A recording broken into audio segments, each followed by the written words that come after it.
85-ൽ ജനിച്ച് 90-ൽ കുട്ടിക്കാലം അനുഭവിച്ച എന്നെ പോലെയുള്ള മനുഷ്യർക്ക് പ്രവാസികളെന്ന് പറഞ്ഞാൽ അത്രമേൽ ഹൃദയത്തോട് ചേർന്ന് നിൽക്കുന്നവർ തന്നെയാണ്. എന്തെല്ലാം ഓർമ്മകളാണ്, എത്ര മനോഹരമായ ഓർമ്മകളാണ്.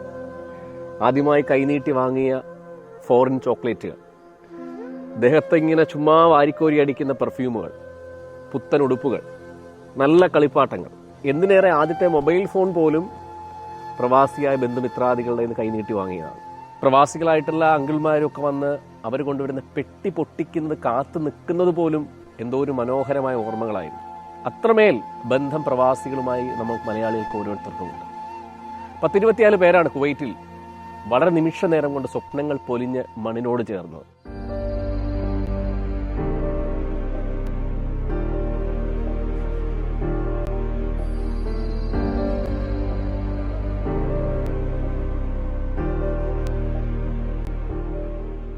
നമ്മളാരും ഒരുപക്ഷെ അവരെ കണ്ടിട്ട് പോലുമില്ല.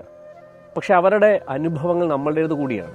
നമ്മുടെ കുടുംബങ്ങളിൽ അത്തരത്തിൽ ലേബർ ക്യാമ്പിൽ കഷ്ടപ്പെട്ട് ജീവിക്കുന്ന ഒരുപാട് ബന്ധുമിത്രാദികളും സുഹൃത്തുക്കളും ഉണ്ടാവാം. 2 തരം പ്രവാസികളുണ്ട്. കുടുംബത്തെയും മക്കളെയും ഒക്കെ കരകയറ്റിക്കൊണ്ടുപോയി സ്വസ്ഥമായി സുഖമായി സന്തോഷത്തോടു കൂടി എല്ലാ സുഖ സൗകര്യങ്ങളോടു കൂടി അവിടെ ജീവിക്കുന്ന പ്രവാസികൾ. ഞാൻ അവരെ പറ്റിയല്ല സംസാരിക്കുന്നത്. മറിച്ച് മാതാപിതാക്കളെ നാട്ടിൽ നിർത്തി ഭാര്യയുടെ കെട്ടുതാലി പണയം വെച്ച് ഒരു സ്വപ്നഗ്രഹമുണ്ടാക്കി അതിൻ്റെ കടം വീട്ടാൻ വിദേശത്ത് പോകുന്ന പ്രവാസികൾ, മക്കളുടെ വിദ്യാഭ്യാസത്തിനു വേണ്ടി, രോഗികളായ മാതാപിതാക്കളെ ശുശ്രൂഷിക്കുന്നതിന് വേണ്ടി. ഈ കേരളത്തിൽ നിന്നാൽ ഒന്ന് ഗതി പിടിക്കില്ല എന്ന് കരുതി ശിഷ്ടകാല ജീവിതത്തിൽ എന്തെങ്കിലുമൊക്കെ സേവ് ചെയ്യാൻ വേണ്ടി ഇതുപോലെയുള്ള ക്യാമ്പുകളിൽ പോയി കിടക്കുന്ന കഷ്ടപ്പെടുന്ന പ്രവാസികളെ പറ്റിയാണ് സംസാരിക്കുന്നത്. ഈ സമയത്ത് രാഷ്ട്രീയം പറയുന്നത് ശരിയല്ല എങ്കിലും ചില കാര്യങ്ങൾ എങ്ങനെ പറയാതിരിക്കും.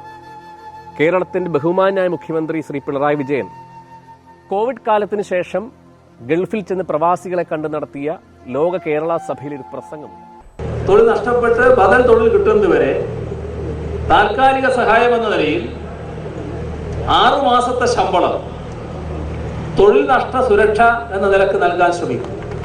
തൊഴിൽ നഷ്ടപ്പെട്ട് നാട്ടിലെത്തിയ പ്രവാസികൾക്ക് ജോലി ചെയ്ത വർഷത്തിന് 1 മാസം എന്ന തോതിൽ കണക്കാക്കി പെൻഷൻ നൽകാനും ശ്രമിക്കുമെന്നും പറഞ്ഞു.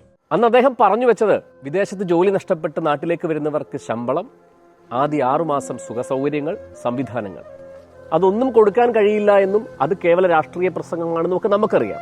പക്ഷെ അതിൽ ഏതെങ്കിലും ഒന്ന് നടപ്പിലാക്കണ്ടേ? ഞാൻ മനസ്സിലാക്കുന്നത് അതിനുശേഷം 4-5 കേരള സഭ യോഗങ്ങൾ കഴിഞ്ഞു. ഇന്ന് തിരുവനന്തപുരത്ത് മറ്റൊരു കേരള സഭ നടക്കുകയാണ്. പക്ഷെ ആ സഭയിൽ നമ്മൾ ഈ ഇന്നലെ മരണപ്പെട്ട കുവൈറ്റിൽ ലേബർ ക്യാമ്പിൽ കിടക്കുന്ന മനുഷ്യരുടെ ഒരു പ്രതിനിധി പോലുമില്ല. വലിയ വ്യവസായ പ്രമുഖന്മാരും സമ്പന്ന വിഭാഗത്തിൽപ്പെട്ടവർക്കുമൊക്കെ എല്ലാ സുഖ സൗകര്യങ്ങളും ഒരുക്കി ആതിഥേയത്വം വഹിക്കുമ്പോൾ കഷ്ടപ്പെടുന്നവൻ അവൻ്റെ ആവശ്യങ്ങൾ പറയാൻ ഒരു പ്രതിനിധിയെ അവിടെ അക്കോമഡേറ്റ് ചെയ്യണ്ടേ? അത് മാത്രമല്ലല്ലോ, അന്ന് മുഖ്യമന്ത്രി പറഞ്ഞ ഏറ്റവും പ്രധാനപ്പെട്ട കാര്യം ജോലി നഷ്ടപ്പെട്ട് വരുന്ന പ്രവാസിക്ക് എല്ലാ സംവിധാനം ഒരുക്കുമെന്നാണ്. ഈ പുതിയ കേരള സഭയ്ക്ക് 3 കോടി രൂപ അനുവദിച്ചു.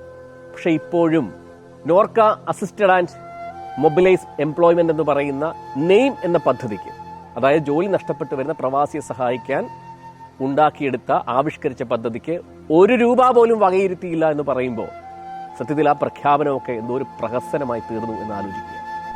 ഒരു കാര്യം മാത്രമേ പറയുന്നുള്ളൂ. കേരളം എന്നത് ഒരു ശരീരമുള്ള ഒരു വസ്തുവാണെങ്കിൽ അതിലൂടുന്ന ഞരമ്പുകളും അതിലെ രക്തവും മജ്ജയും മാംസവും തലച്ചോറും ഒക്കെ പ്രവാസിയുടേതാണ്, അവന്റെ കഷ്ടപ്പാടിൻ്റെതാണ്. അവൻ ഈ കടൽ കടന്നു പോയി അവിടെ അധ്വാനിക്കുന്ന പണം ഈ നാട്ടിലേക്ക് അയക്കുന്നതിൻ്റെതാണ്. എല്ലാം മതിയാക്കി ഗൾഫ് രാജ്യത്തുള്ള പ്രവാസികൾ ഒന്നടങ്കം ഈ നാട്ടിലേക്ക് ഇറങ്ങി വന്നാൽ ഇത് സർവ്വവും അവന് വിട്ടുകൊടുത്ത് അറബിക്കടലിൽ പോയി മുങ്ങിച്ചാവേണ്ട ഗതികേട് എനിക്കും നിങ്ങൾക്കും ഉണ്ടാകും. അതുകൊണ്ട് അവന് വേണ്ടി സംസാരിക്കണം, അവന്റെ കഷ്ടപ്പാട് കാണണം, അവന്റെ അനുഭവങ്ങൾ അത് പരിഹരിക്കാനുള്ള ശ്രമങ്ങൾ കേന്ദ്രത്തിലും കേരളത്തിലും ഉണ്ടാകണം. അതിന് പ്രാതിനിധ്യം കൊടുക്കുകയും വേണം. Thank you so much.